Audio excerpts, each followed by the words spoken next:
Assalamu alaikum.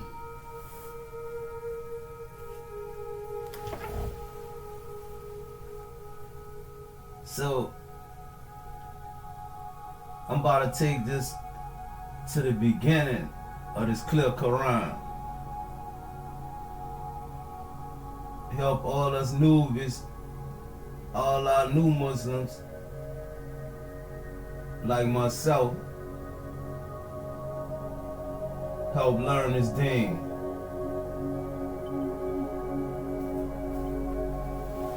What is Islam? Islam did not start with Prophet Muhammad in the 7th century. Technically, Islam is the message that was delivered by all the prophets of God, from Adam to Muhammad. Islam is neither named after a person or a tribe, nor does it end with an ism. Though each prophet had a relatively different law, the essence of the message of Islam was always the same. Have faith in one God and do good. In the Bible, the first 4 of the 10 commandments enjoin the worship of one God. The rest urge believers to avoid what is wrong and to do what is good. All prophets and their followers, including Jesus and his disciples, are simply called Muslims in the Qur'an. Hence, anyone who submits to God and strives to be a good person can be called a Muslim, with a small m, from a linguistic perspective. Every human being is born with the innate will, fitra, to submit to God. But parents and society change this nature, and in order to relate to the Almighty, many have put a face on God, mostly human or animal, throughout history. The process of restoring the fitra is called reversion. Islam is not only a religion, but a comprehensive way of life. Based on common sense and clear-cut teachings, Islam defines the right and responsibilities of every individual in regards to their relationship with God and his creation. It balances the spiritual and material needs of its followers and helps them gain happiness in this life and salvation in the next. Who is a Muslim?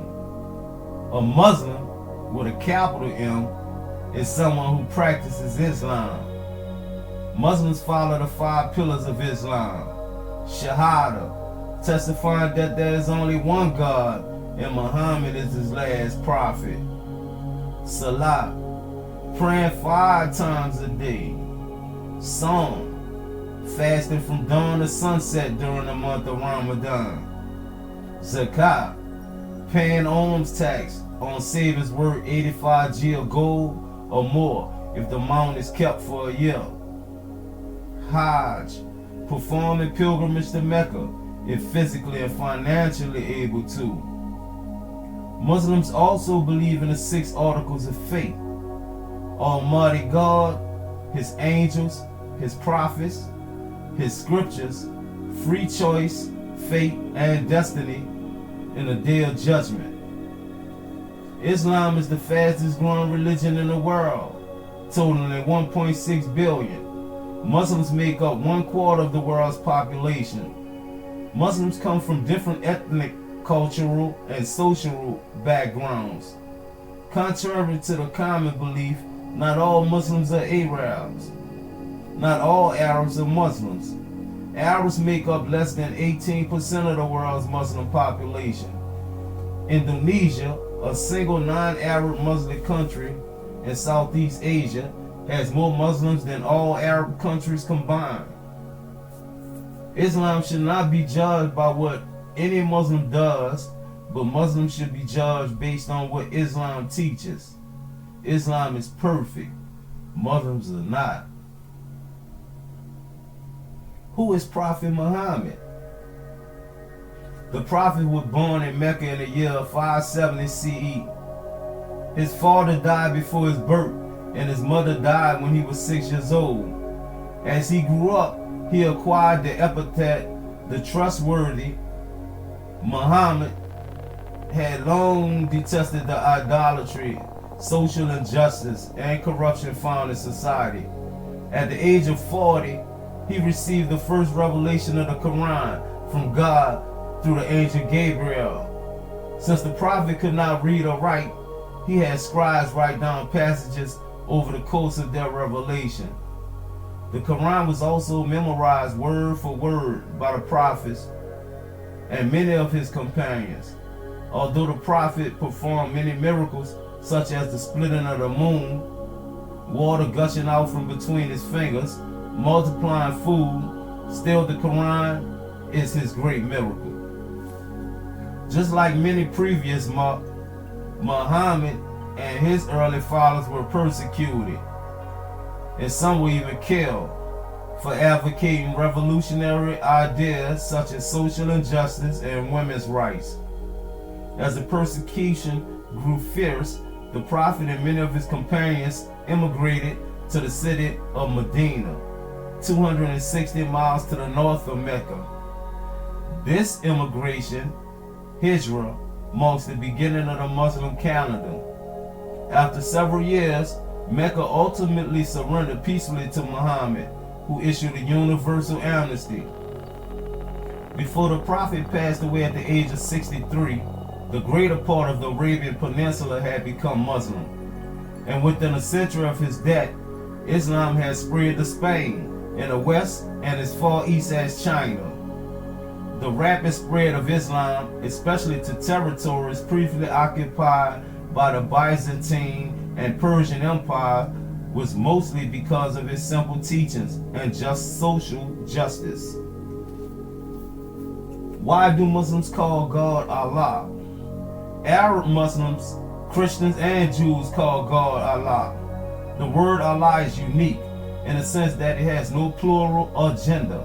It literally means in Arabic, the one true God. Allah has many attributes and beautiful names, such as the most compassionate, the most merciful, the all-loving, the judge, the creator, and the provider. In his native tongue of Aramaic, Jesus used Allah to refer to God. Moses used, among other things, Elah in Hebrew. Allah, Allah, and Eloh come from three Semitic languages, Arabic, Aramaic, and Hebrew, respectively. The proper name Allah can be translated as God. Even though this is an imperfect translation, it leaves readers unfamiliar with Arabic with a better understanding and connection to the translation. What is the Quran? The Quran is the holy book of Islam. It is a collection of revelations that were received by the Prophet Muhammad over the course of 23 years in the 7th century CE. There is only one version of the Quran, perfectly preserved and written in oral records around the world for nearly 1400 years. The Quran is the only book in history that has been memorized verbatim by millions of people. Chapters were written down separately during the life of the Prophet and were collected in one volume within 2 years of his death. Exact copies were later duplicated from the original collection during the reign of the third Caliph, Uthman ibn Affan, and sent to major Muslim cities. Today, all copies of the Quran, called Mushafs, plural of Mushaf, are perfect duplicates of the original. The Quran emphasizes universal ethics such as honesty, sincerity, generosity, mercy, and standing up for what is right. It aims at humanizing humanity and defying God, and therefore condemns those who personify God and idolize their fellow created beings. Was the Quran copied from the Bible? It is worth mentioning that the first Arabic translation of the Bible was done centuries after the Prophet's death. From an Islamic point of view, similarities between the Quran and Bible, especially historical stories such as that of Joseph, Moses, and Jesus, stem from the fact that both scriptures came originally from the same source, divine revelation. Because of differences in transmission and interpretation of the Bible, over time, the stories change. The Quranic narratives now appear slightly different. For example, unlike the Quran 21:20 to 22 in the book of Genesis, Eve was tempted to eat from the tree, and therefore she is to blame for the fall. Also, according to the Quran chapter 19, prophets are infallible of sin. But in the Bible, some prophets are guilty of shameful and even criminal acts. For example, David impregnated his neighbor's wife, Bathsheba, before conspiring to get her husband, Uriah, killed. 2 Samuel 11:1-27. Lot had sex with his two daughters, Genesis 19:30-38. And Noah got drunk and naked, Genesis chapter 9:20-21. Some biblical stories are not in the Quran and vice versa. For example, the biblical story of Isaiah is not in the Quran, while the story of Moses and El-Qadar mentioned in chapter 18 of the Quran is not in the Bible. Also, there are 3 miracles of Jesus in the Quran that are not in the Bible. See chapter 5, 110-15. Although both scriptures emphasize global ethics such as dignity, kindness, and charity, each revolves around a different theology. Both have contrasting views on the perception of God, Jesus, salvation, crucifixion, and the original sin. Is Islam compatible with science?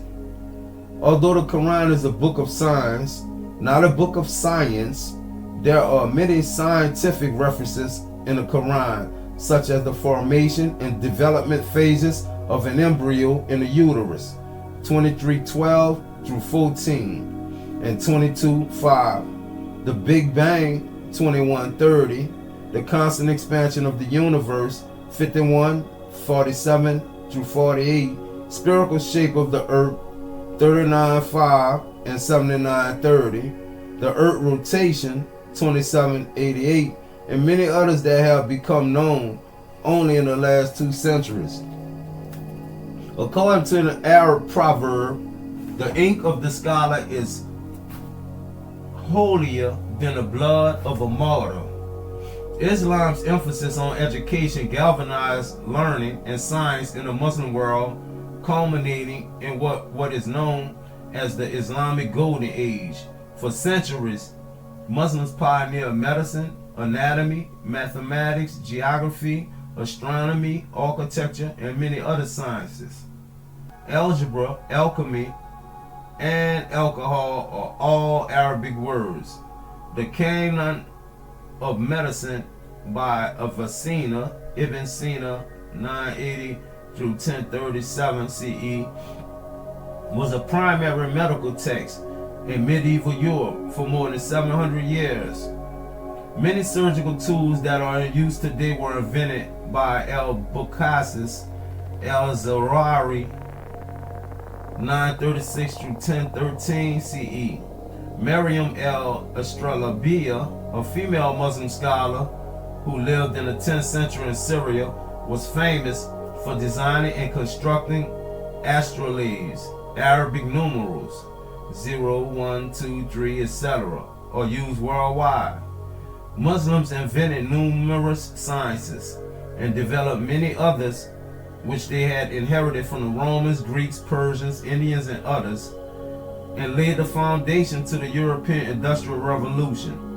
The invention of cameras, computers, and navigation systems could not have been possible without the contribution of Muslim scholars. What is Sharia's law? Linguistically, Sharia means a pathway. Technically, it is the Muslim law, derived mainly from the Quran and the teachings of Prophet Muhammad, governing every aspect of a Muslim's life. Sharia is made up of thousands of teachings and rulings, covering theology, acts of worship, manners, human interactions, business transactions, family relations, marriage, divorce, inheritance, etc. War and peace, belief in the unseen, God, angels, and the hereafter, and criminal law. Sharia mainly aims at protecting 5 things: life, honor, freedom to practice one's faith, intellect, property. Therefore, there are punishments in Islamic law for violating any of these rights. Every country has punishments for offenses. Even though the penalty for the same crime may vary from one country to another, to say that Sharia is all about chopping people's hands off is like saying that American law is all about killing people with the electric chair. Sharia does not apply to non-Muslim minorities living in predominantly Muslim countries. Of the 57 Muslim countries in the world, the great majority are secular, not Sharia-based.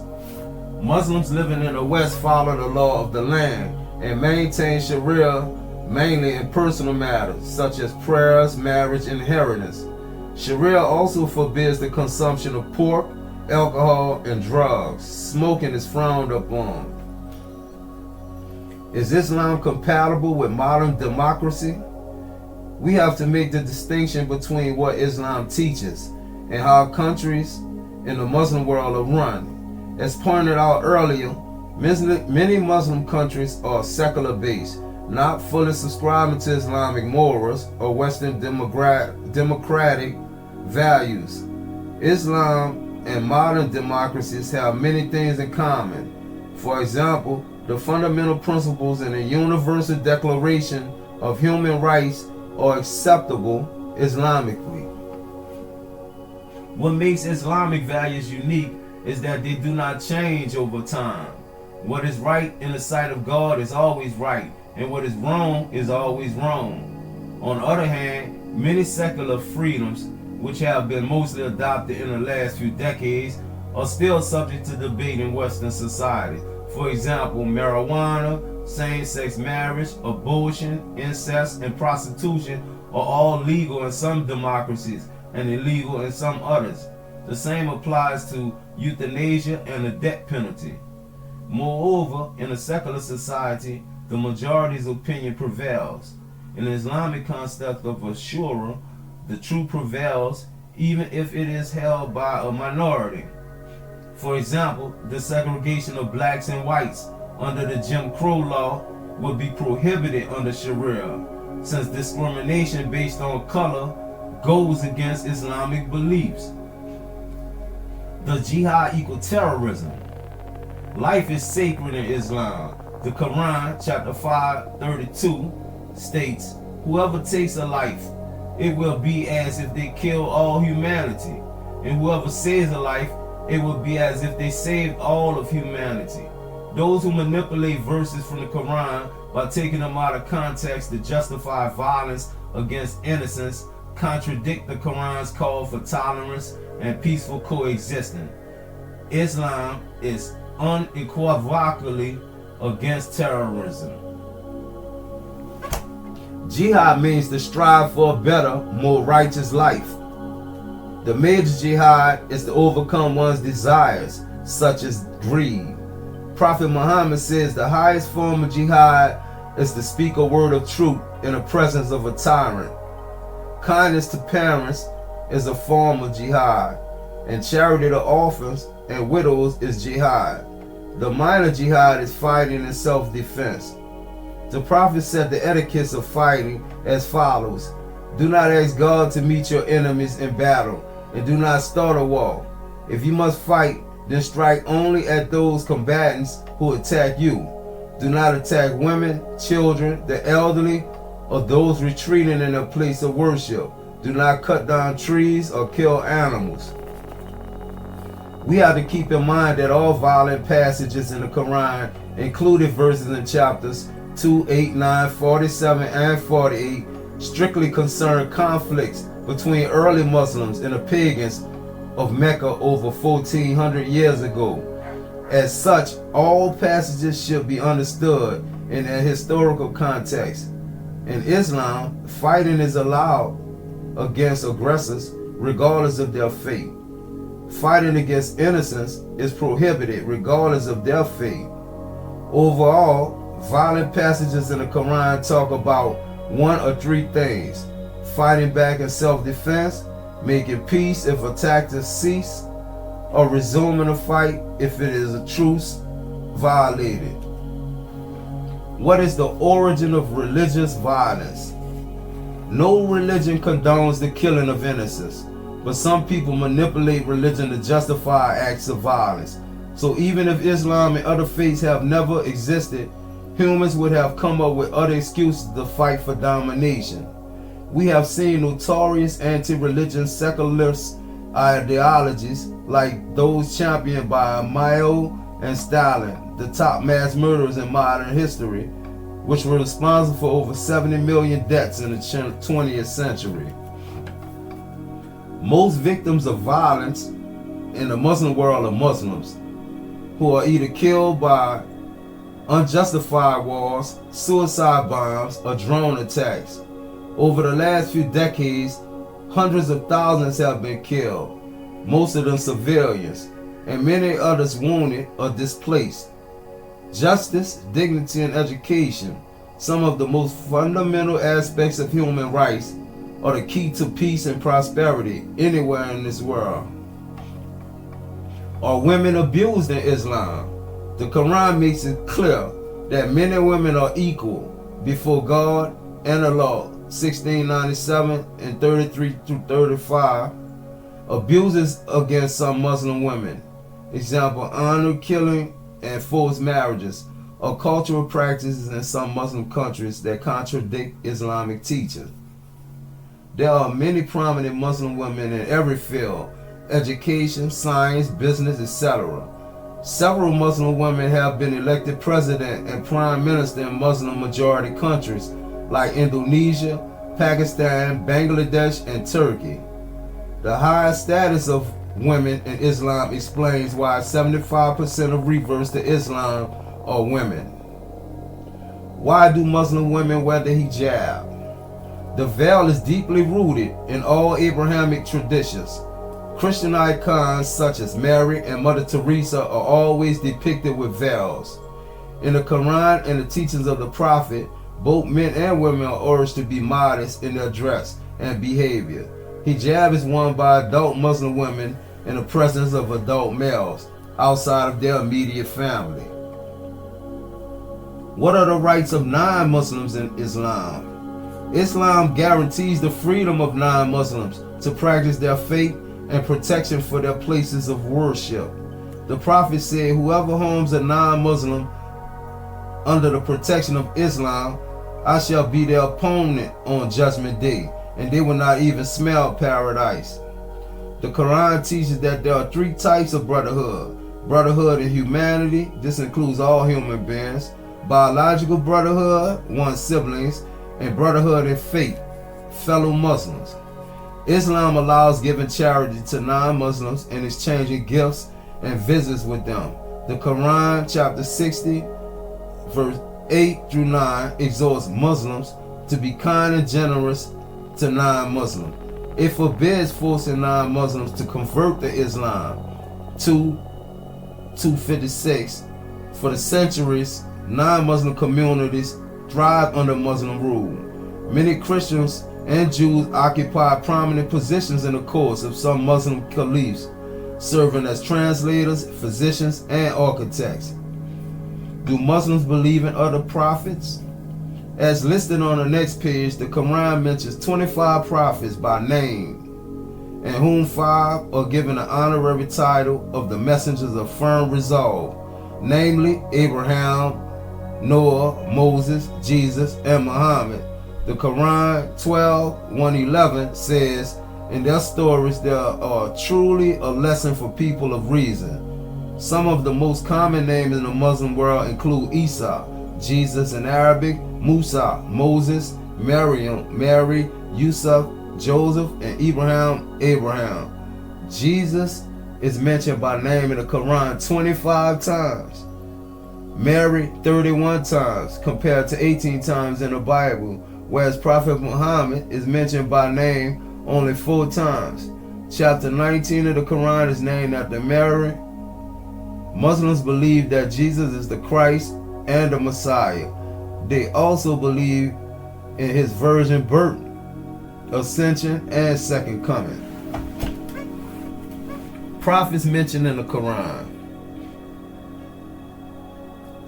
English: Aaron, Harun, Abraham, Adam, Adam, David, Dawood, Elias, Elias, Elisha, Elyasah, Enoch, Idris, Hud,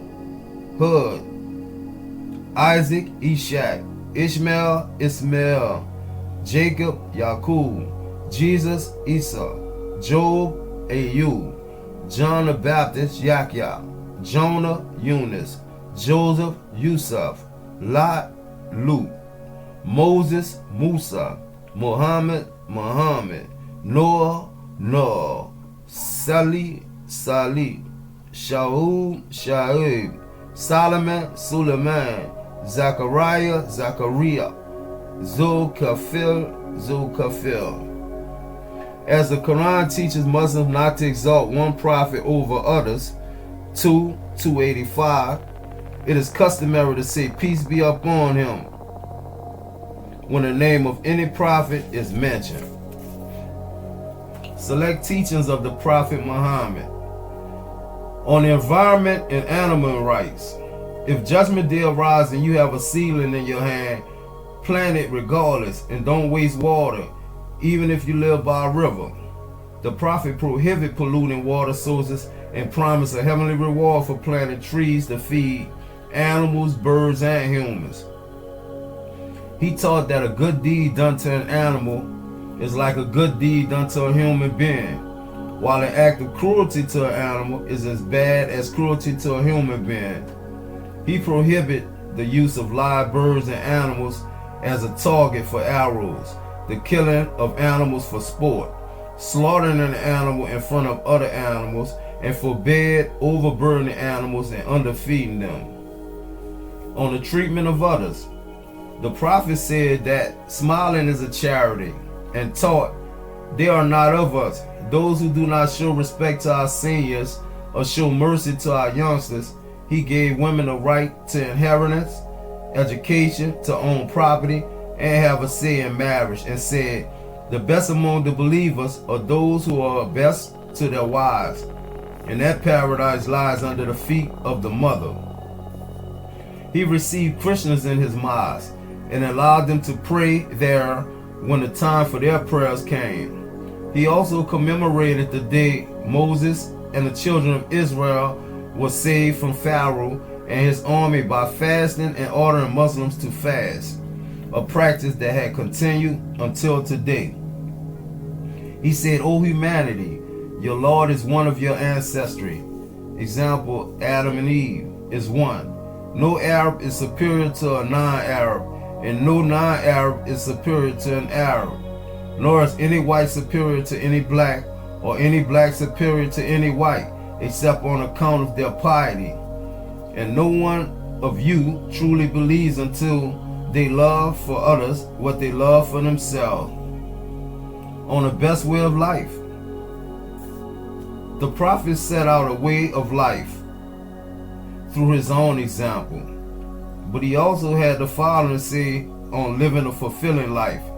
The true Muslim is the one who does not harm people with their hands or tongue.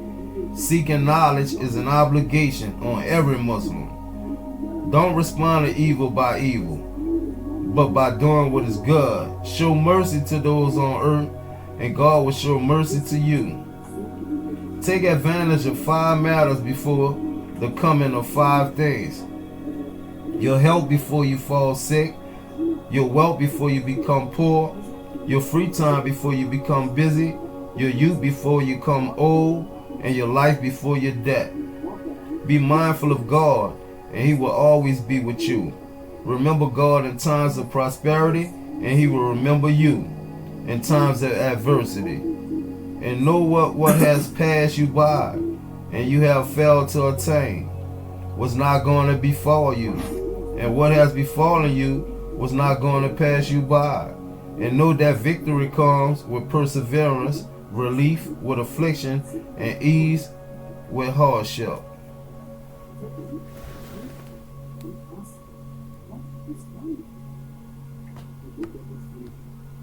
They would like to work and say to you, and not to